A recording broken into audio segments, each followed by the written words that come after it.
In my wrestling-loving childhood, my brothers and I would play Rumble. We'd throw wild punches, miss by a mile, and the boys would hilariously dropkick each other, sometimes with unintended consequences. Back in my wrestling-obsessed days in England, watching Mick McManus, Giant Haystacks, and the legendary Kendo Nagasaki on the World of Sports with Dickie Davis was the highlight of my week. I mean, who could resist the allure of Big Daddy? It wasn't easy, easy, easy. If you know, you know. Then enter the WWF in 1986 bursting onto our TV screens like a glittery spandex-clad tornado. Suddenly, we were all about the perfect suplex and the high-flying theatrics of Superfly Jimmy Snuka. These wrestling superstars weren't just athletes, they were walking embodiments of drama, turning betrayal into an art form and transforming bad guys into villains straight out of a cheesy soap opera. Who knew that a bunch of muscled-up men in sparkly tights could be the gurus of betrayal and redemption? As I matured, I discovered that behind the chaos and body slams of wrestling lay a method to the madness. There was a whole psychology to the drama unfolding in that squared circle. So what's all that got to do with me? Now that I'm fatter, older, slower, and prone to injury every time I get up from the sofa, you'll see. Enjoy the show. But before all that, I wanted to speak to Trey, the promoter and partner of World Class Elite Wrestling in Richmond County in North Carolina, to know more about the magic and the psychology of the sport. So psychology basically is the art of keeping a crowd. And what the art of keeping a crowd means is wrestling's like a movie. You have the beginning, which like Michael Bay movies, they're always a big action-packed opening. So in our match, we have what we call hot starts and hot finishes. And what hot start means is the crowd's immediately with you. Then you have a normal start in psychology. And that will be two guys wrestling, they circle, they lock up, and they slowly build the crowd to intense. And every wrestling match has to have an antagonist and a protagonist in psychology. You got to have a good guy and a bad guy. There's got to be somebody to hate, and there's always got to be somebody to love. And no matter where you are in the world, no matter good or bad in the world is what? It's up to interpretation. What Americans think is bad, other countries may not think. They think it's good, and it's the same, vice versa. Yeah. So in the wrestling ring, it's the same thing. To get the crowd's attention, you've got to have a bad guy who's made everybody mad, pissed off you want. Then the good guy comes out and kicks your ass for a little while.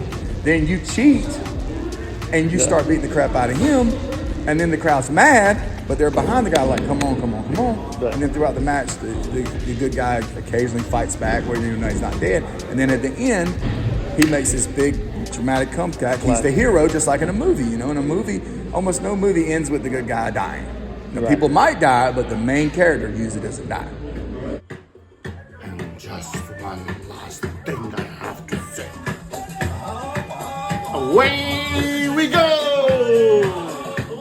Help me introduce to the ring, the MacDaddy of Baghdaddy, Zaydun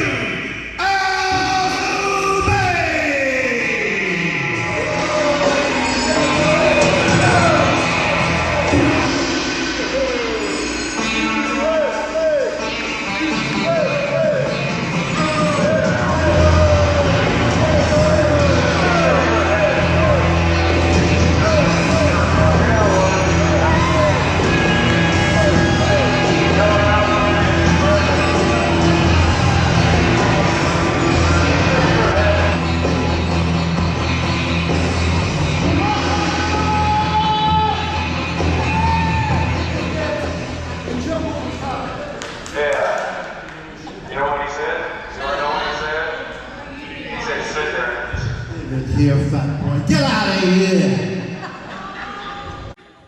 Gross looking double alarm. Gross, how dare you call yourself a man? Disgusting. I've come to your horrible country to buy wrestlers. نشبي وكل خالة. نشبي وقرقي. What's the end? He said you look like the rest of this county. Sad. I came to this disgusting country to buy wrestlers and all I see is sissy boys wearing little bikinis. Gross. I've bought everything here and everything has been offered. I've already bought your orange buffoon, that disgusting, what do you call him, he's a criminal. I've already bought your old man in diapers that you call president.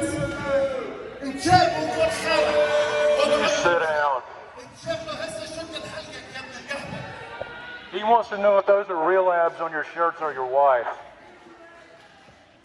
There is nothing here to buy and there's nothing here to see in this country. Just like the rest of you pigs in Richmond County.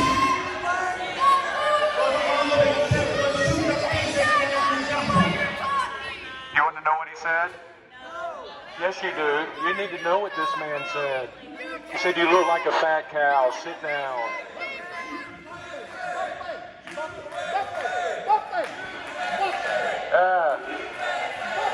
He said, shut up. And all I could see around me are disgusting, camel-toed, moose-knuckled foot monkeys. Exactly. Look at that one right there. Look at that one. This is a dump. I dare any of those sissy boys out there to come out here and to give this. No. What is this? Who is this girl? Girl. What do you identify as today? Okay. Allow me to formally introduce myself. My name is Johannes McCallus, the freak show of WCEW. Disgusting! What are you, a man or a woman or a camel? What are you today? See, now that's the great thing about this cartoon. That's something that you don't understand, obviously. See, for things like that, you can do whatever you want. Land of the free and home of the brave. Am I correct or incorrect?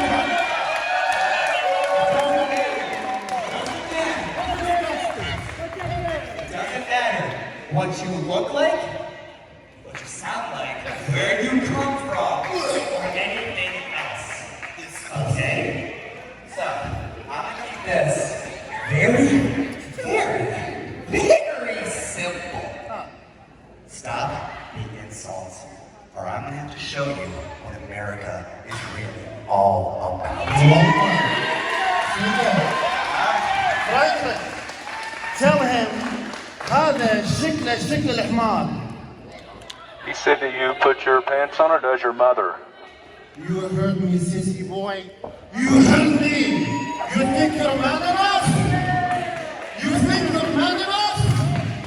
Hi, Emma. You think you're man enough? I didn't want to have to do this.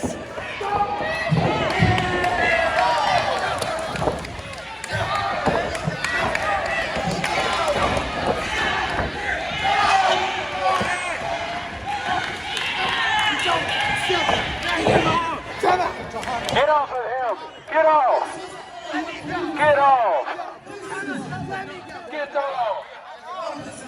This is how you treat us in your country? You act like an animal! You're a disgrace.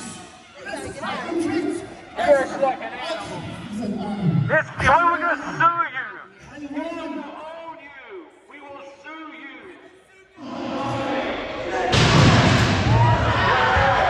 One in the cat.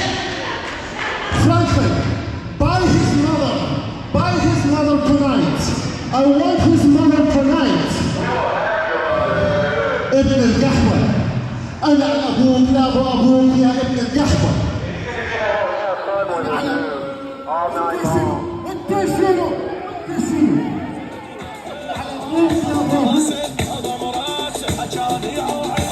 I loved every minute of it.